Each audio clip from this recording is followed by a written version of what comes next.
Thank you, everybody, for being here. We have head coach Jonatan Giráldez. Jason, go ahead. Hi, Jonah. Thanks for speaking with us today. Welcome. Hello. I wanted to ask, first of all, obviously it's another meeting with Orlando. The first game was obviously very tight. Um, in the games that you've coached against them, they've been big games generally. I think all three of them have had major consequence. What have you seen from them, maybe in those games or maybe just in all of their games that have made them so difficult to beat, other than just simply having a lot of good players? Good question. I think this game is going to be different if we compare with the other ones. The last one that we played against them, Challenge Cup final, the circumstances of the game in terms of players' availability was poor, and we have to, survive that game. We gave our best and more to win that game. But right now we are, getting players back, and we'll have more options to play in other way. So for me, it's an important point of view. We are improving every game. Our performance is getting better. The players' availability also is being better, and the game that I expect will be different as the last one. Even we played a game against them in the preseason, so I think will be in general, offensively and defensively, we need to be more protagonists in the game, out to possession, in possession, and let's see what's up. But the team is prepared.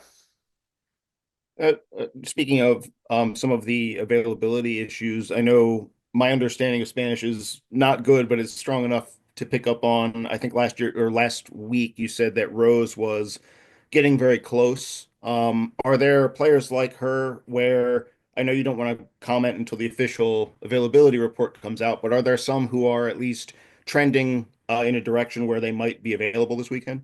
Rose, again, I don't want to say it, but she Mhm. should be available. She was going to be last week, but we medical service did decide that was the best to wait one more week. But the intention is that she can be available for this game. Then for me, the most important thing, we have other players that they are coming back. Heather, Courtney, they had big restriction last week. Also, Lacey. So this week they will have less restrictions to play. So I think it's a good positive point to understand that the players are getting better.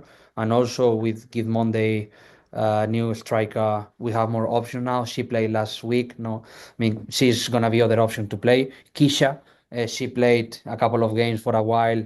No, she's getting better. And I mean I am happy because we are getting back players, and I think that's the most important thing about your question. I think Rose should be available.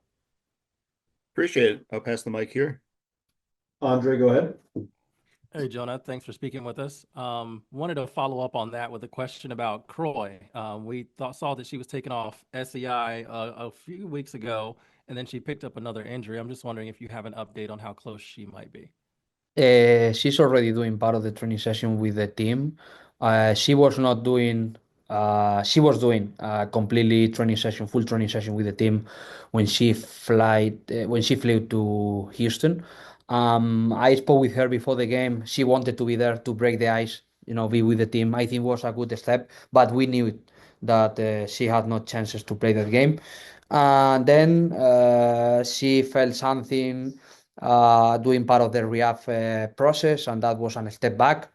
So good decision that situation that put her on the field because she was not ready. I saw that she was not ready, and because of that she didn't play. But now she's getting better. Being honest, she's already doing part of the training session with the team. We don't want to rush a lot with her because where she's coming, but she's getting better. I think she will be soon with the team. Not for this week. I don't think for the next week, but she's gonna be back soon. Okay, I appreciate that, and I know these questions are probably a lot because they happen every week. So apologies, but we gotta ask. Also want to ask you about Orlando specifically and your approach to playing them. I know that you've wanted to said in the past that you want to control games more. Looked like you had a lot of control of the game, even out of possession against Louisville until stoppage time when they had a bunch of shots. But the majority of the game, you controlled it. Orlando seems to be a team that can play well with or without the ball. So what is your approach when it comes to wanting to control, but also knowing that they're comfortable with you having the ball and controlling the match as well? Yeah, they are probably they defend one of the best defensive teams in the league, especially when they get the ball back. For me, they are an amazing team when they recover the ball, how they try to find Panda and Watt, in few passes to attack. They are an amazing team doing that. But we know we feel comfortable when we have to attack, when we feel comfortable also when we have to defend. I like to develop the team, just not being comfortable in possession. We need to feel comfortable also out of the possession.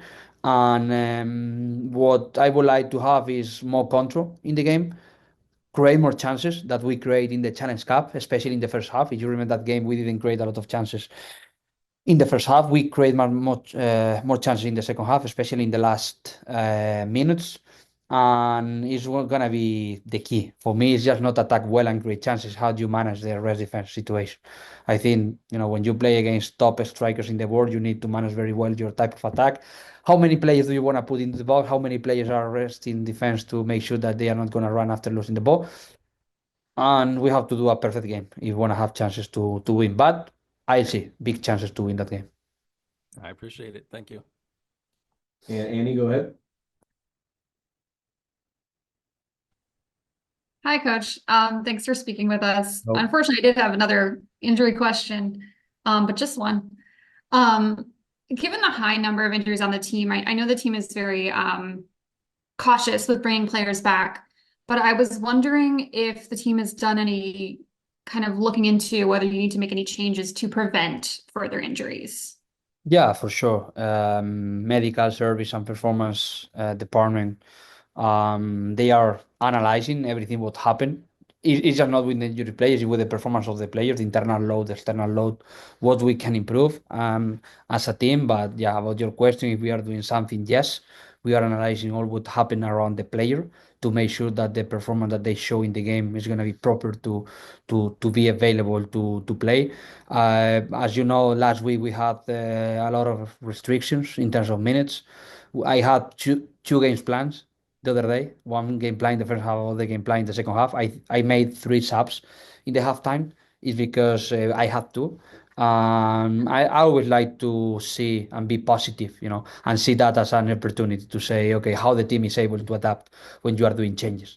So analyzing, yes, but at the same time seeing that as an opportunity to other players who is available to play.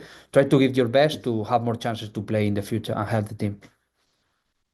And then just one more about you talked a lot this season about trying to improve the team's performance away. And obviously you had luck last time you were in Orlando, but could you give a little more detail on kind of what those preparations look like to set up the mentality when you're away? That's for me. That is starting in the week, in the beginning of the week, being focused on the training session, and especially in the small details. It's just not about the game plan. The game plan, players are able to do what we have to do in possession and out possession. That's fine. But it's about the type of mentality that we want to show. And I always like to, uh, give or put some examples to the players to be positive in the training session, have good feedbacks, give five, have good voices, good body language.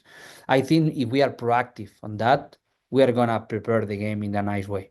If we are not being proactive, you are thinking, okay, I have to travel, Houston, I have to play there, let's see, blah blah blah. We are putting excuse and we are not preparing properly that game. So I think for me, it's about what you can do in the week in a nice way to be positive in all messages that you can give to the players and between them. And we are creating a good environment in the training session when we play on the road. We know that when we play at home, that's easy, all right? And right now we have to be happy because we won against Louisville, we won against Houston, we won the Challenge Cup playing away against Orlando. That's the way. Because if we win a lot of games away, we are gonna have a lot of chances to get an important success in the season. Thank you. You're welcome. Over to Roy. Hi, Jonah. Thanks as always for your time.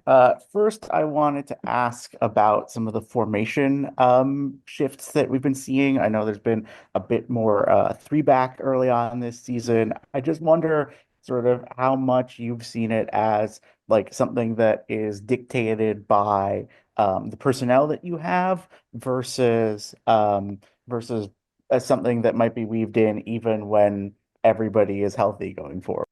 I think it's a little bit of everything. I like in general, I like to be unpredictable when we are building up, when we are pressing. I don't like that the other team knows exactly what we are gonna do. And every game, I know we played completely different, in terms of shape and also attacking, defending, and also the role between players. It's not the same play, number nine dropping to pocket that is stretching the defensive line. I mean, you can use the same player but having other roles. I like that because you can be more unpredictable. You can increase the options to hurt the opponent, especially when you start the game. And you can see in the starting of the last games how difficult it was against BFC. BFC had problems in the first half to defend. They had to stop the game and see what they had to do, and they changed completely the second half. They played better the second half. And the other day against Louisville, we found very easy McKenna in the outside position because Reed was doing a good job of stretching and squeezing the center left back and the left back player. And against Orlando, I would like to do other different things to be again unpredictable. I think also it's gonna depend always in terms of players availability, but at the same time, I would like to combine different structures. The other day we played with Rebe as a holding midfielder defensively and as a center back in build up. In the second half, she played as a midfielder. So I like to change because I think it's the best way to win games. And one more injury availability question from me. I was just wondering if you had anything, just because it's been a while, on Ule's recovery and where she's at in her process. Ule is having problems. Being honest, she is not gonna be available in the short period. Medical department is working with her to try to find the best solution for the player because right now I wouldn't like to speak about her in terms of availability because I think health is the most important thing right now. Okay, that's all I have. Thank you. You're welcome. And we'll wrap up with Jason. Jonah, I wanted to build on the question about being unpredictable, bringing various different approaches to games. Last week, I think at halftime, the possession stat was something like 68% or something along those lines, which we haven't seen this team this season dominate possession to that extent for that long of a period in a game. And I know that's something you mentioned wanting to control games with the ball a little more. Big picture, how do you think the team is progressing on that front? I know Louisville is kind of an against the ball team anyway.